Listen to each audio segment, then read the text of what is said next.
Okay. August మనం before August 9th అని చెప్పుకున్నాం. ఆగస్ట్ 9th ఇక్కడ ఇంపార్టెన్స్ ఏంటంటే quit India day. Quit India day అనేది మనం తీసుకున్నప్పుడు ప్రతి సంవత్సరం కూడా ఈ డేట్ మనం ఫాలో అవుతున్నాం. ఇవి చారిత్రకమైన డేట్స్ కాబట్టి ఆగస్ట్ 9th కొన్ని ఇంపార్టెన్స్ ఏంది అని ఎగ్జామ్లో అడిగినప్పుడు ఈ సంఘటన నేపథ్యంలో 1942 ఒక కీలకమైన సంఘటన. మన భారతదేశానికి స్వతంత్రం వచ్చే దశలో భాగంగా ఈ ఉద్యమం జరిగింది. ఈ క్విట్ ఇండియా అనే ఉద్యమాన్ని తెరపైకి తీసుకొచ్చిన వారు ఎవరంటే మహాత్మా గాంధీ. గాంధీజీ మన దేశ స్వాతంత్రం కోసము శ్రమించాడు, పోరాటం చేశాడు. ఆ పోరాటంలో భాగంగా ఇదే చిట్ట చివరిదిగా ఆయన పిలుపునిచ్చాడు. ఆయన చంపారణ సత్యాగ్రహం, సహాయ నిరాకరణ ఉద్యమం, దండి సత్యాగ్రహం ఇలాంటి ఎన్నో ఉద్యమాలు తీసుకొచ్చాడు. కానీ బ్రిటిష్ వారిని మన దేశం నుండి పారదోలడానికి మహాత్మా గాంధీ ఇచ్చిన చిట్ట చివరి పిలుపే క్విట్ ఇండియా మూమెంట్. ఈ క్విట్ ఇండియా మూమెంట్ను ఆయన 1942 ఆగస్ట్ 9th అమలు చేయడం జరిగింది. కానీ ఈ ఉద్యమానికి ప్రత్యేకత ఉంది. మిగతా ఉద్యమాలన్నిటికీ అతనే నాయకుడు. కానీ ఈ ఉద్యమం ప్రకటించిన తర్వాత వెంటనే బ్రిటిష్ వారి తనని అరెస్ట్ చేశారు. క్విట్ ఇండియా ఉద్యమం జరిగే సమయంలో మహాత్మా గాంధీని ఏ జైల్లో బంధించాలని ప్రశ్న అడిగారు. మళ్ళీ రిపీట్ చేస్తున్నాం, ఇంపార్టెంట్. క్విట్ ఇండియా ఉద్యమం జరిగే సమయంలో మహాత్మా గాంధీని ఏ జైల్లో బంధించారు బ్రిటిష్ వారు అంటే ఎర్రవాడ జైల్. మీకు ఎగ్జామ్లో ఆప్షన్స్ వస్తాయి కానీ ఇక్కడ డైరెక్ట్ చెప్తున్నా, ఎర్రవాడ జైల్. ఈ ఎర్రవాడ జైలు ఎక్కడుంది? పూణే నగరం సమీపంలో, పూణే, మహారాష్ట్ర. ఇది కూడా ఒక ప్రసిద్ధిగాంచిన జైలు ఇండియాలో అతిపెద్ద జైలు తిహారీ జైలు అంటాం. కానీ మహాత్మా గాంధీని బంధించింది ఎక్కడంటే ఎర్రవాడ జైల్. కానీ ప్రజలే నాయకులు. క్విట్ ఇండియా ఉద్యమానికి నాయకులు లేడు, ప్రజలే నాయకులు. ప్రజలే ఈ విధంగా నిరసన వ్యక్తం చేయడం జరిగింది క్విట్ ఇండియా రూపంలో. కానీ మహాత్మా గాంధీ ఒక మంచి డైలాగ్ ఇస్తాడు ఇక్కడ. బ్రిటిష్ వారిని వెళ్ళగొట్టడానికి ఒక స్టేట్మెంట్ ఇస్తాడు. దాన్ని డూ ఆర్ డై. ఈ డూ ఆర్ డై అనే పదాన్ని ఆయన చెప్పడం జరుగుతుంది. ఏమంటే ఇంగ్లీష్లో డూ ఆర్ డై అంటున్నాం, తెలుగులో సాధించు లేదా మరణించు అనే ఒక స్ఫూర్తివంతమైన స్టేట్మెంట్ ఇస్తాం. దీని ద్వారా ప్రజల్లో ఒక ఆలోచన చైతన్యం వస్తూ ఉంటుంది. ఈ చైతన్యం రావడం ద్వారా బ్రిటిష్ వారు కూడా వెళ్ళిపోవడానికి వాళ్ళు సంసిద్ధత వ్యక్తం చేయడం జరుగుతుంది. ఈ విధంగా క్విట్ ఇండియా మూమెంట్లో డూ ఆర్ డై అనే పిలుపునిచ్చిన వ్యక్తి ఎవరంటే Mahatma Gandhi. Do or die మూమెంట్లో ఎప్పుడైతే డూ ఆర్ డై అనే స్టేట్మెంట్ ఇవ్వడం జరిగిందో అది ప్రజల్లో ఒక మంచి స్పందన కలిగింది. సాధించు లేదా మరణించు, ఇదే చిట్ట చివరిది. కాబట్టి అలాంటి స్పందన ప్రజల్లో రావడం, ప్రతి ప్రాంతంలో ఇది ఈ విధంగా ఈ యొక్క స్పందన రావడం ద్వారా ప్రజల్లో నిరసన అనేది ప్రారంభం కావడం జరిగింది. కాబట్టి బ్రిటిష్ వారు మన భారతదేశాన్ని 1947లో వదిలిపోయినప్పటికీ 1942లో ఈ మూమెంట్ మనకు స్ఫూర్తినిచ్చింది. కాబట్టి గుర్తుంచుకోండి, బ్రిటిష్ వారి పైన భారతదేశం చేసిన చివరి పోరాటం ఏదంటే క్విట్ ఇండియా మూమెంట్. వాళ్ళు వెళ్ళిపోయింది ఎప్పుడంటే 1947లో. కాబట్టి ఈ 42 అనే కాన్సెప్ట్ మీద ఇది గుర్తుంచుకుంటే మీకు ఒక ఆన్సర్ చేయగలుగుతారు. హిస్టరీలో, జీకేలో అనేక సబ్జెక్ట్ టచ్ అవుతుంటాయి. ఇది జీకే పరమైన అంశమే కానీ దీనిలో చరిత్ర కూడా దాగి ఉంది. నెక్స్ట్ మరి ఈ విధంగా 1942లో ఇలాంటి మూమెంట్ జరిగిన తర్వాత కొన్ని మార్పులు వచ్చేసినాయి. క్రిప్స్ రాయబారము, లేకుంటే భారతదేశానికి రాజ్యాంగ పరిషత్ ఉండాలనే ఆలోచన, ఇవన్నీ కూడా మనకు ఒక న్యూ విధానాన్ని మన దేశంలో తీసుకురావడం జరిగింది. Okay, right. ఆగస్ట్ సంబంధించి ఆగస్ట్ 12. ఆగస్టు 12 అనగానే ప్రపంచ యువజన దినోత్సవం.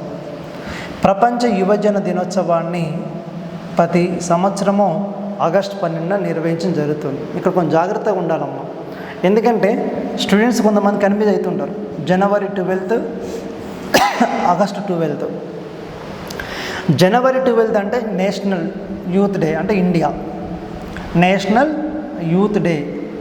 ఎవరి సందర్భంగా? స్వామి వివేకానంద. స్వామి వివేకానంద యొక్క జయంతిని పురస్కరించుకొని ఈ కార్యక్రమాన్ని భారత ప్రభుత్వం నిర్వహిస్తుంది ప్రతి ఇయర్. నేషనల్ యూత్ డే, ప్రపంచ యూత్ డే ఆగస్టు 12, జనవరి 12. ఈ డిఫరెన్స్ మీరు గుర్తుంచుకోవాల్సిన అవసరం ఉంటుంది.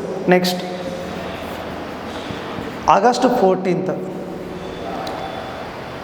Pakistan independence day. Pakistan 1947 August 14న స్వతంత్రాన్ని ప్రకటించుకోవడం ద్వారా, అంటే భారతదేశం నుండి పాకిస్తాన్ విడిపోయిన రోజు ఆగస్టు 14, 1947. దీనే పాకిస్తాన్ స్వాతంత్ర దినోత్సవం అంటాం. మరి ఈ విధంగా పాకిస్తాన్ ఎవరి నుండి విడిపోయింది? ఇండియా. ఇండియా నుండి విడిపోవడానికి కారణమైన వ్యక్తి ఎవరు?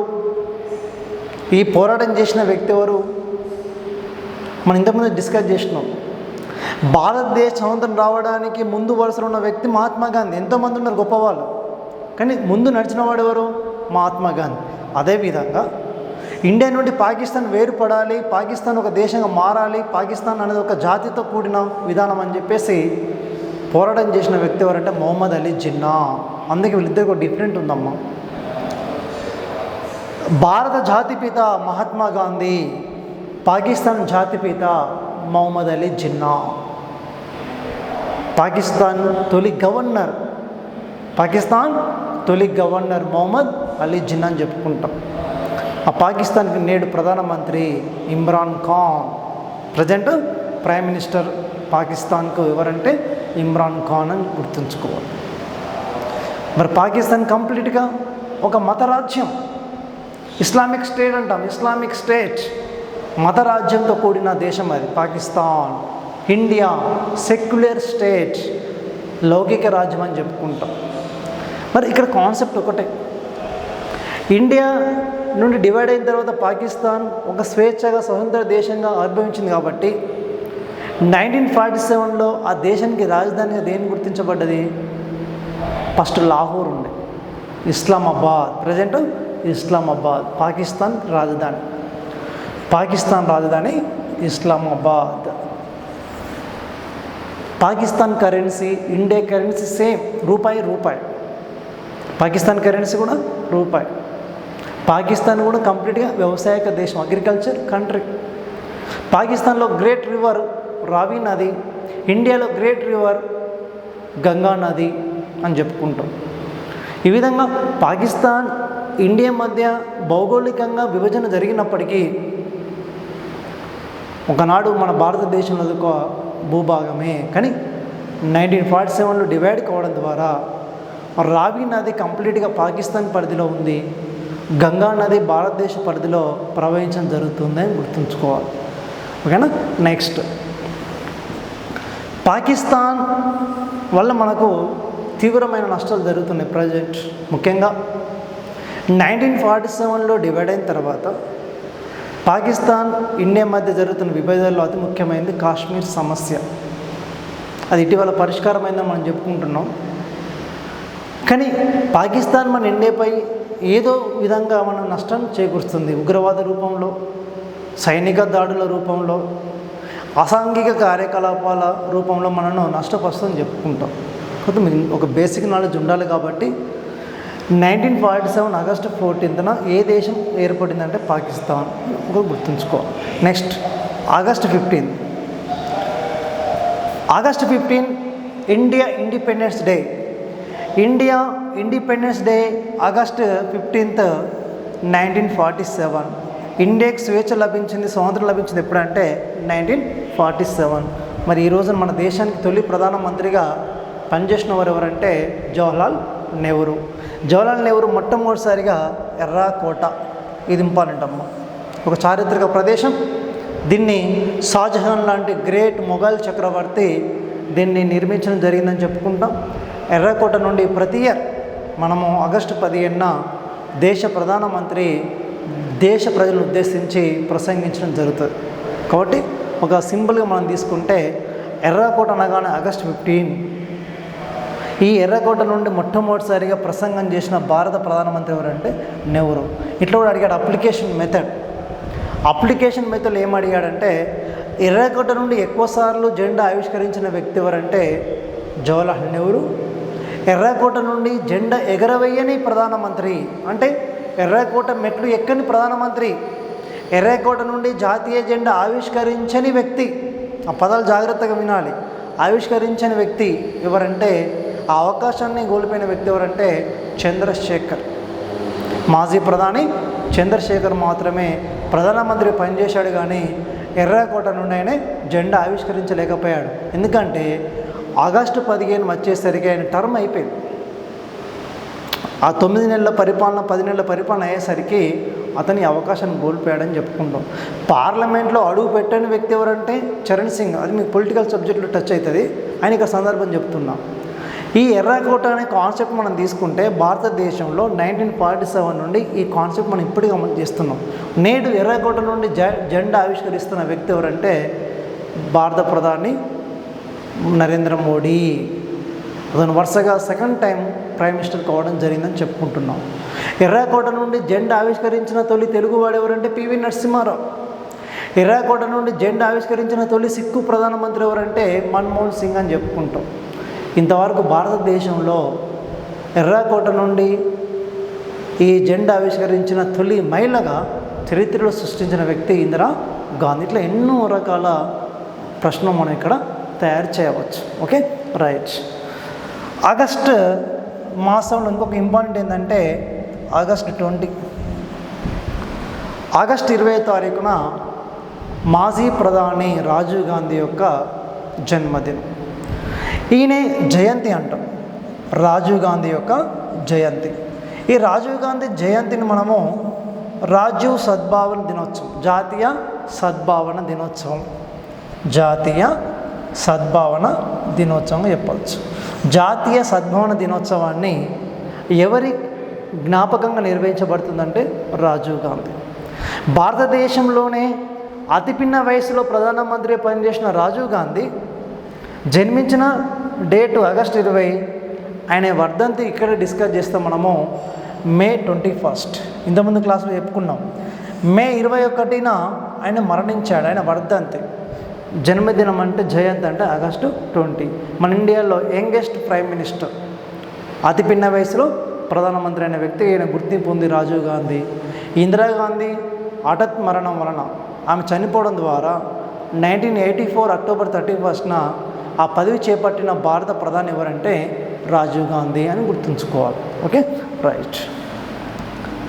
Next September month. ఇంకొక ఇంపార్టెంట్ ఉంది ఆగస్టు మంత్లో, August 26, August 29. August 29 very important date. August 29న national sports day, national sports day అని చెప్పుకుంటాం. దీని కాన్సెప్ట్ ఏందమ్మంటే భారతదేశంలో ఈ స్పోర్ట్స్ అనే విభాగం తీసుకున్నప్పుడు ఈ రంగానికి వన్నె తెచ్చిన వ్యక్తి ధ్యాన్ చంద్ అనే భారత హాకీ క్రీడాకారుడు ప్రపంచంలోని ఒక గ్రేట్ పర్సన్. ఓ క్రీడా స్ఫూర్తిని తెలియజేస్తూ ప్రపంచానికి మన ఇండియా ఆటను ప్రపంచ దేశాలకు విలువనిస్తూ హాకీ రంగంలోని అత్యున్నతమైన సేవలు అందించిన అతని యొక్క సేవకు ప్రతిఫలంగా భారత ప్రభుత్వము ధ్యాన్ చంద్ యొక్క జ్ఞాపకంగా ఈ డేట్ని ఫాలో అవుతుంది. సింపుల్గా చెప్పాలంటే షార్ట్కట్ మెథడ్లో ఆగస్టు 29న జాతీయ క్రీడా దినోత్సవం ఎవరి జ్ఞాపకం అడుగుతుంది ప్రశ్న. అంటే ఏం చేయాలి ఇక్కడ మనము? ధ్యాన్ చంద్ యొక్క జయంతి అని గుర్తుంచుకోవాలి.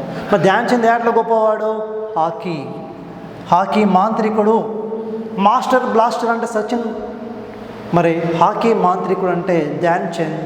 ఇతను నేటివ్ ప్లేస్ స్టేట్ ఉత్తరప్రదేశ్. ఈయనది ఏ రాష్ట్రమో ఇట్లా కూడా అడిగాడు ఎగ్జామ్లో. ఈ రెండు కామన్ చేస్తున్నాం ఎగ్జామ్లో పిల్లవాడు. ధ్యాన్ చంద్ తెలుసు, హాకీ తెలుసు, కొంచెం డిఫరెంట్గా ప్రశ్న అడిగితే ఆయన ఏ స్టేటు? ఉత్తరప్రదేశ్ స్టేట్. మరి ఈరోజు ఇంకో ప్రత్యేకత ఉంది. ఆగస్ట్ 29న ఆగస్ట్ 29న తెలుగు భాష దినోత్సవం. Very very important. మన దక్షిణ భారతదేశంలో ద్రావిడ భాషలు పిలువబడే వాటిలో ఒక ప్రాచీన భాషలో ఒకటి తెలుగు. మలయాళం, తమిళ్, కన్నడం, తెలుగు, వీటిని ద్రావిడ భాషలు అంటాం. ఈ ద్రావిడ భాషలుగా మనం వీటిని పిలుస్తున్నాం. మిగతా భాషలను ఏమవుతున్నాయి? ఆర్యన్ భాషలు. హిందీ, పంజాబీ, అస్సామీ, నార్త్ ఇండియాలో మాట్లాడే భాషలను కూడా ఏమవుతున్నాయి? ఆర్యన్ భాషలు. మనం ద్రావిడ కుటుంబానికి చెందిన భాష అని చెప్పుకుంటాం, లింగ్విస్టిక్. మరి ఈ ద్రావిడ భాషలో ఒకటైన తెలుగు భాష దినోత్సవమే ఆగస్టు 29. ఇక్కడ మిమ్మల్ని కాన్సెప్ట్ అడుగుతాం. మరి ఆగస్టు 29న ఎవరి జ్ఞాపకంగా తెలుగు భాష దినోత్సవం నిర్వహిస్తున్నాం మనం? గిడుగు రామ్మూర్తి. ఏ రామ్మూర్తి? గిడుగు రామ్మూర్తి. గిడుగు రామ్మూర్తి యొక్క జన్మదినం, జయంతిని పురస్కరించుకొని ఆంధ్రప్రదేశ్ ప్రభుత్వము ఈ డేట్ను ప్రకటించడం జరిగింది. మరి ఇప్పటికి చూడండమ్మా, 8 కోట్ల తెలుగువారు అనే స్టేట్మెంట్ ఉంది, కానీ ఆ జనాభా పెరుగుతుంది. కానీ ఒక ఆందోళనకరమైన విషయం కూడా ఉంది ఇక్కడ. రోజులు గడుస్తుంటే, సంవత్సరాలు గడుస్తుంటే తెలుగు భాష క్షీణించిపోతుంది. అందుకే వెంకయ్యనాయుడు, ఉపరాష్ట్రపతి వెంకయ్యనాయుడు ఎప్పటికీ ఈ మధ్యన ఆందోళన వ్యక్తం చేస్తున్నాడు. మనం పరభాష మోజులో పడి మన మాతృభాషను మర్చిపోతున్నాం. కాబట్టి మన కన్న తల్లి అంటే మన మాతృభాషను మనం ఎప్పటికీ మరవద్దు అని స్టేట్మెంట్ ఇస్తుంది. అంటే మన భాష, మన సంస్కృతిని కాపాడుకోవాలి.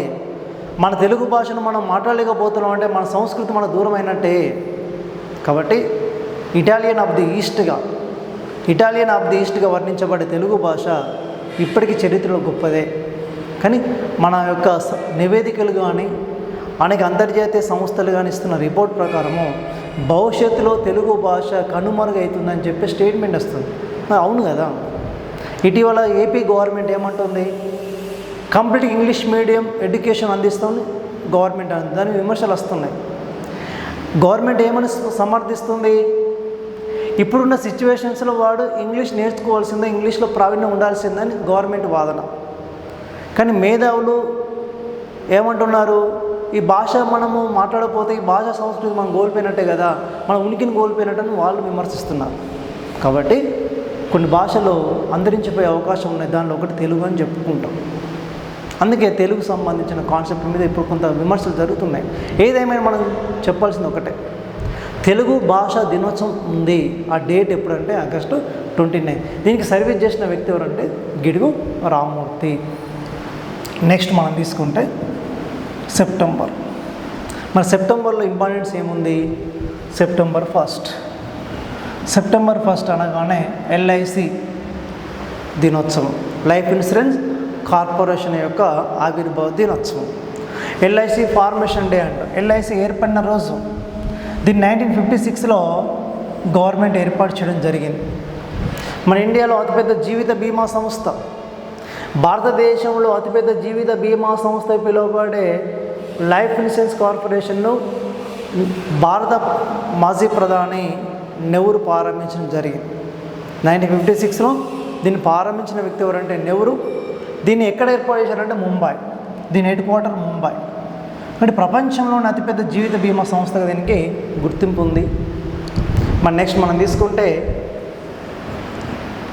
సెప్టెంబర్ 5, సెప్టెంబర్ 5వ తారీఖున మనము గర్వించదగ్గ వ్యక్తి ఎవరంటే సర్వేపల్లి రాధాకృష్ణన్. సర్వేపల్లి రాధాకృష్ణన్ సంబంధించి ఇక్కడ దినోత్సవాన్ని మనం నిర్వహించడం జరుగుతుంది. ఆయన చేసిన సర్వీస్ గాను టీచర్స్ డే, ఉపాధ్యాయ దినోత్సవం అని చెప్పుకుంటున్నాం. అతను రాజకీయ రంగంలో అడుగు పెట్టకముందు ఆయన ఇచ్చిన సర్వీస్ ఏంటిదంటే ఉపాధ్యాయ రంగానికి వన్నె తెచ్చిన వ్యక్తి. ఒక ఉత్తమ టీచర్గా సేవలు అందించిన వ్యక్తి కాబట్టి ఆయన జ్ఞాపకాన్ని భారత ప్రభుత్వము సెప్టెంబర్ 5వ తారీఖున టీచర్స్ డే అనే కాన్సెప్ట్ను అమలు చేయడం జరుగుతుంది. కాబట్టి బేసిక్ నాలెడ్జ్ ఇక్కడ వినాలి. టీచర్స్ డే అనే కాన్సెప్ట్ మైండ్లో రాగానే గ్రేట్ పర్సన్ ఎవరంటే సర్వేపల్లి రాధాకృష్ణన్. ఈ సర్వేపల్లి రాధాకృష్ణన్ భారతదేశంలో ఆయన చేసిన అద్భుతమైన సర్వీసులో మొదటిది టీచర్. తర్వాతనే రాజకీయ రంగంలో అడుగుపెట్టాడు. ఇతను తమిళనాడు రాష్ట్రానికి చెందినవాడు. తమిళనాడు రాష్ట్రం నుండి అంచెలంచెలుగా ఎదిగి ఆయన ఇంగ్లాండ్ దేశంలో అనేక యూనివర్సిటీల్లో ఆయన ఒక ప్రొఫెసర్గా సేవలు అందించాడు. కాలక్రమేణా ఆయన యొక్క మేధస్సును గుర్తించిన వారు రాజకీయ రంగంలోకి ఆయన ప్రవేశించడం జరిగింది. ఈ విధంగా రాజకీయ రంగంలో ఆయన చేపట్టిన ఉత్తమమైన పదవి ఏంటంటే మొదటగా ఉపరాష్ట్రపతి, వైస్ ప్రెసిడెంట్ ఆఫ్ ఇండియా అని చెప్పుకుంటాం. ఉపరాష్ట్రపతిగా 1952 52 నుండి 62 వరకు, రాష్ట్రపతిగా 62 నుండి 67 వరకు ఆయన సేవలు అందించాడు. దేశంలో 2 అత్యున్నతమైన పదవులు చేపట్టిన వ్యక్తి ఎవరంటే సర్వేపల్లి రాధాకృష్ణన్. ఉపరాష్ట్రపతి నుండి రాష్ట్రపతిగా పనిచేసిన ఘనత అతనికి దక్కింది. ఇది సౌత్ ఇండియా. మనం మార్నింగ్ క్లాస్లో చెప్పుకున్నాం. దక్షిణ భారతదేశం నుండి తొలి ప్రధాని పివి నరసింహారావు, దక్షిణ భారతదేశం నుండి తొలి ఉపరాష్ట్రపతి, తొలి రాష్ట్రపతి దక్షిణ భారతదేశం నుండి అనగానే మనకు గుర్తుకొచ్చే వ్యక్తి సర్వేపల్లి రాధాకృష్ణన్. ఇంకో రికార్డు ఏముందంటే 10 సంవత్సరాల పాటు 10 years ఈ పదవి చేపట్టిన మొదటి వ్యక్తిగా Sarvepalli Radhakrishnan. Longest period vice president of India. ఇంతవరకు ఇద్దరే ఉన్నారు. 10 years టర్మ్ పూర్తి చేసిన ఇద్దరులో మొదటి వాడు Sarvepalli Radhakrishnan, second person Hamid Ansari. Present ఉపరాష్ట్రపతి ఎవరంటే ముప్పవరపు వెంకయ్యనాయుడు. 2017 నుండి స్టిల్ కంటిన్యూ అవుతుందని చెప్పుకుంటాం. Okay, right. మా సర్వేపల్లి రాధాకృష్ణన్ ఒక ఆధ్యాత్మిక రంగంలో కూడా కృషి చేశాడు. హిందూ భావాలు కలిగిన వ్యక్తి కాబట్టి ఈయన రాసిన గ్రేట్ పుస్తకం ఏంటంటే the Hindu way of life అనే పుస్తకాన్ని రాయడం జరిగింది. నెక్స్ట్ సెప్టెంబర్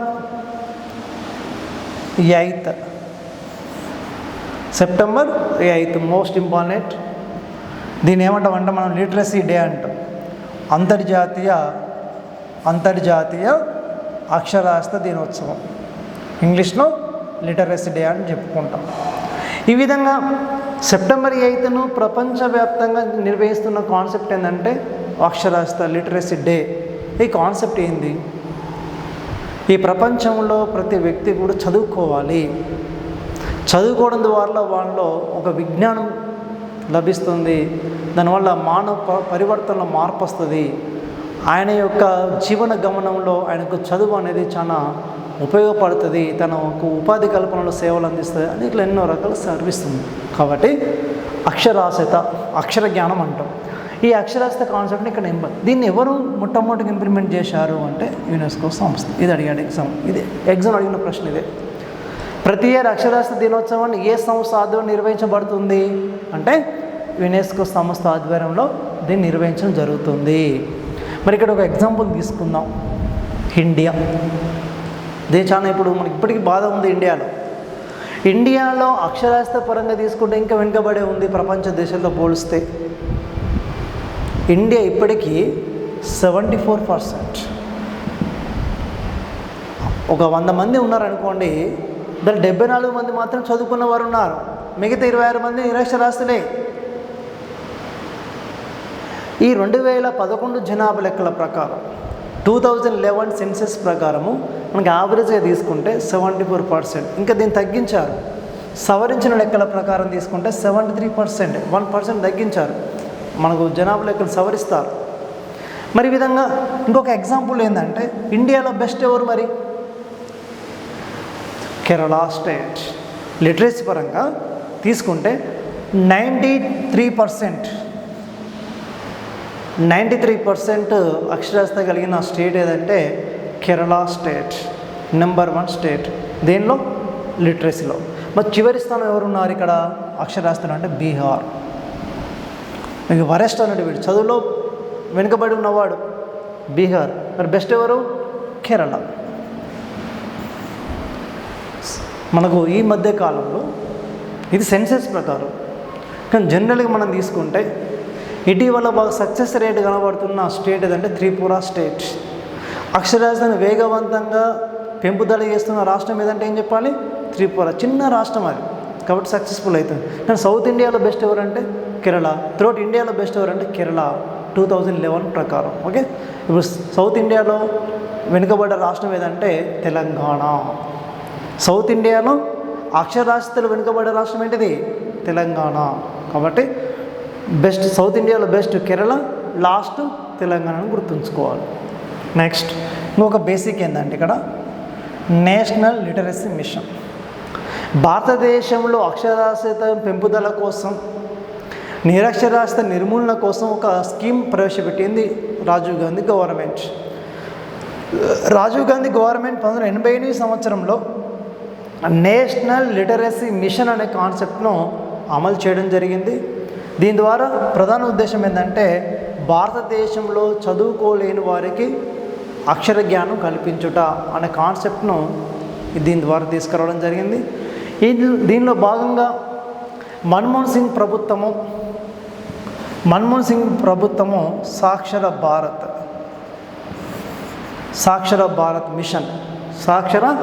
భారత్ మిషన్ అనే కార్యక్రమాన్ని ప్రవేశపెట్టడం జరిగింది 2009లో. ప్రస్తుతం ఇది ఇంప్లిమెంట్ కావట్లేదు. నరేంద్ర మోడీ గవర్నమెంట్ దీన్ని బ్యాన్ చేసింది. కానీ మన్మోహన్ సింగ్ గవర్నమెంట్ దీన్ని సాక్షర భారత్ మిషన్, అందరూ చదువుకోవాలి, అందరికీ అక్షర జ్ఞానం ఉండాలి అనే కాన్సెప్ట్ మీద ఈ స్కీమ్ ప్రవేశపెట్టడం జరిగింది. Okay right. September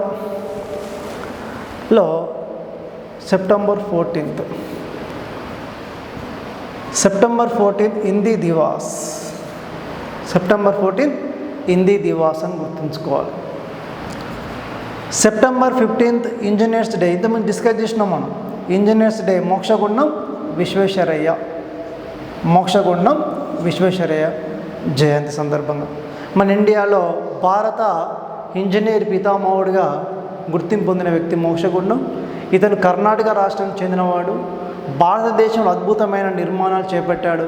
best example మనం తీసుకుంటే ఆల్మిటీ డ్యామ్. మనం అదేవిధంగా లండన్లో థేమ్స్ బ్రిడ్జ్ అని చెప్పుకుంటాం.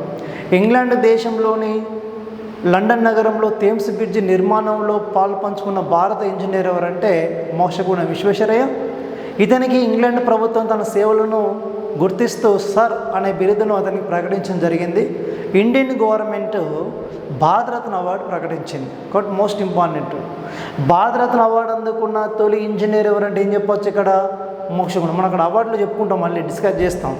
ఇక్కడ డేట్ పరంగా తీసుకున్నప్పుడు మోక్షగుండం విశ్వేశ్వరయ్య యొక్క జయంతిని ఇంజనీర్స్ డేగా సెప్టెంబర్ 15న మనం ఫాలో అవుతున్నాం.